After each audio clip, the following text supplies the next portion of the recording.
नमस्ते, प्रणाम, जय सीताराम। हाय मेरे प्यारे दीदियों, आप लोगों के लिए एक बहुत ही प्यारा, बहुत ही सुंदर, एक दर्द भरी शिव चर्चा गीत सुनाने जा रही हूँ। जो भी टूटियाँ होगी आप लोग क्षमा करना। अगर ये मेरी गीत पसंद आए तो आप लोग मुझे सपोर्ट कीजिए और कमेंट में ज़रूर हर हर महादेव लिख कर मुझे अपना आशीर्वाद प्यार दुलार दीजिए। तो आइए सुनिए इस गीत को।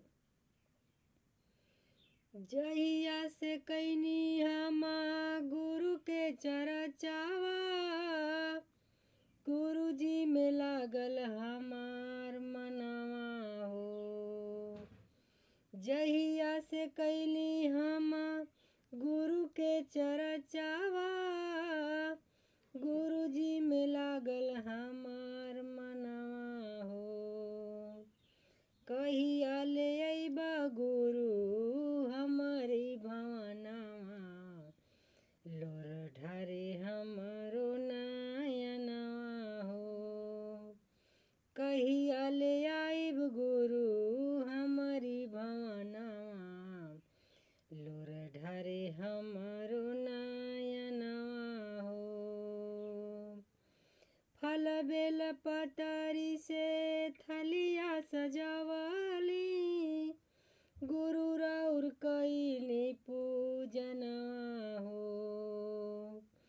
फल बेल पतरी से थलिया सजावली, गुरु राउर करीला पूजनवा हो। कहिया ले आइब गुरु हमारी भवनवा, लोर ढारे हमरो नयनवा हो। कहिया ले आइब शिव हमारी भवनवा, लोर ढारे हमरो नयनवा हो। नहीं मांगत सोना चानी रुपया खजानावा, गुरु मांगी राउर दर्शनवा हो। नहीं मांगत सोना चानी रुपया पैसावा, गुरु मांगी राउर दर्शनवा हो। कहिया ले देब गुरु हमें दर्शनवा, तरसेला हमरो नयनवा हो।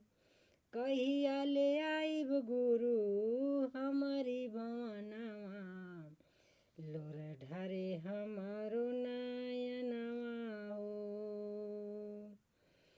सात जन्म गुरु रही हम सोहागिन, इहे मांगी गुरु वरदनवा हो।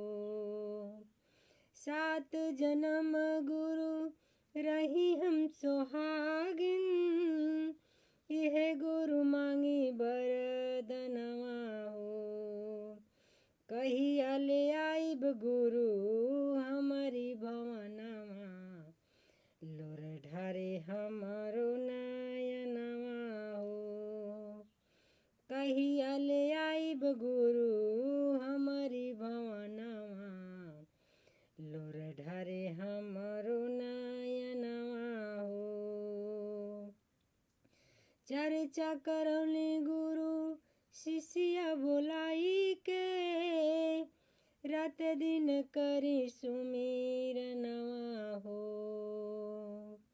चर्चा करौनी गुरु बहन के बोलाई के, रात दिन करी सुमिरनवा हो। कब अइबे गुरु हमारी भवनवा, लोर ढारे हमरो नयनवा हो। कब अइबे गुरु हमारी भवनवा, लोर ढारे हमरो नयनवा हो। दया मांगी चर्चा करी करी हम नमनवा, सुबह शाम करी सुमिरनवा हो।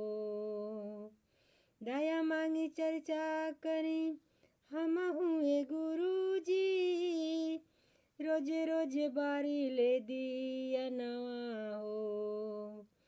कहिया ले आइब गुरु हमारी भवनवा, लोर ढारे हमारो नयनवा हो। कहिया ले आइब गुरु हमारी भवनवा, लोर ढारे हमारो नयनवा हो। दया मांगी चर्चा करी करी सुमिरनवा, गुरु राउर धरी ले धियनवा हो। दया मांगी चर्चा करी करी सुमिरनवा, गुरु राउर धरी ले धियनवा हो। कहिया ले आइब गुरु हमारी भवनवा, लोर ढारे हमारो नयनवा हो। कहिया ले आइब गुरु हमारी भवनवा, लोर ढारे हमारो नयनवा हो। हाय मेरे प्यारे दोस्तों, हाय मेरे प्यारे बहनें, अगर ये गीत आप लोगों को पसंद आए तो ज़्यादा से ज़्यादा आप लोग शेयर कीजिए, मेरी वीडियो को लाइक कीजिए और अपना आशीर्वाद अपना दुलार दीजिए, मुझे सपोर्ट कीजिए।